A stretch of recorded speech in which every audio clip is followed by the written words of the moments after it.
Ce devoir est l'essence même des Nations Unies. Pourtant, nous constatons chaque jour que le droit international, ciment de la paix mondiale, est souvent violé.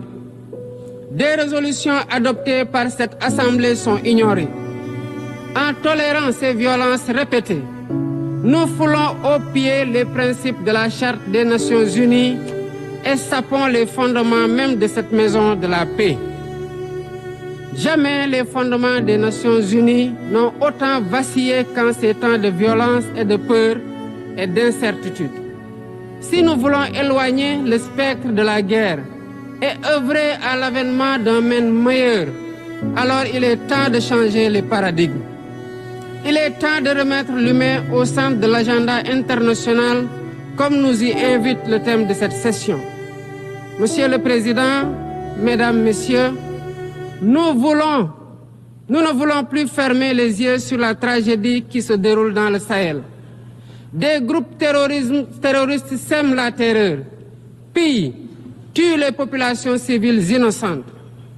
Cette région autrefois stable est désormais en proie à une violence quotidienne, tandis que les Nations Unies, particulièrement le Conseil de sécurité, restent trop souvent inertes. De même, nous ne pouvons pas accepter que le Sahel devienne le théâtre de rivalités de puissances étrangères dont les affrontements ne font qu'aggraver la déstabilisation de la région.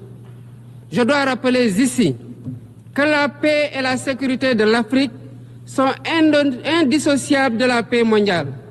Il est impératif que le Conseil de sécurité remplisse pleinement son rôle de garant de la stabilité internationale.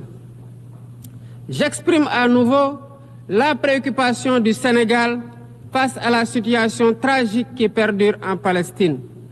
Des générations entières y ont grandi sous l'ombre de l'oppression, privées de leur droit fondamental à un État viable. Le Sénégal, en tant que président du Comité pour l'exercice des droits inaliénables du peuple palestinien, appelle à un cessez-le-feu immédiat et durable. Nous réitérons notre soutien à la solution des deux États, avec Jérusalem-Est comme capitale de la Palestine, conformément aux résolutions pertinentes des Nations Unies. Cette guerre qui n'épargne ni femmes, ni enfants, ni infrastructures vitales est une plaie ouverte sur la conscience internationale.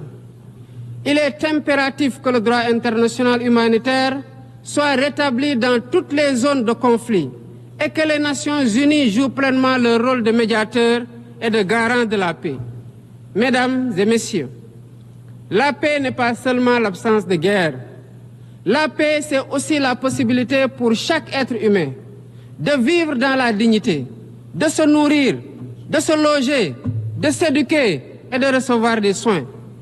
Or, aujourd'hui, plus de 750 millions de personnes ne mangent pas à leur faim et des millions basculent chaque jour dans l'extrême pauvreté.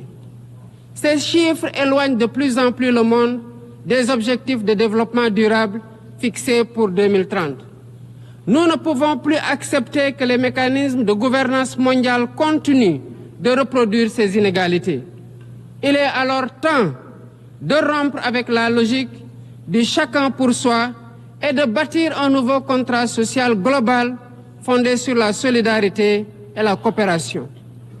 Ce contrat doit inclure des réformes majeures pour s'attaquer aux défis politiques, économiques, environnementaux de notre époque. Premièrement, il est impératif de sauvegarder et de renforcer le multilatéralisme comme cadre unique d'action pour la paix et la sécurité internationale. Cela passe par une réforme urgente des institutions mondiales, notamment le Conseil de sécurité, le FMI, la Banque mondiale, afin qu'elles soient plus inclusives et qu'elles reflètent les réalités géopolitiques et économiques actuelles. Le continent africain, en particulier, doit avoir une place plus importante dans ces instances de décision. Deuxièmement, il est temps de corriger les injustices économiques qui freinent le développement de nombreux pays du Sud. Le commerce illégal, l'évasion fiscale, les flux financiers illicites et les congés fiscaux abusifs ruinent les pays en développement, notamment en Afrique. Ces injustices doivent être corrigées.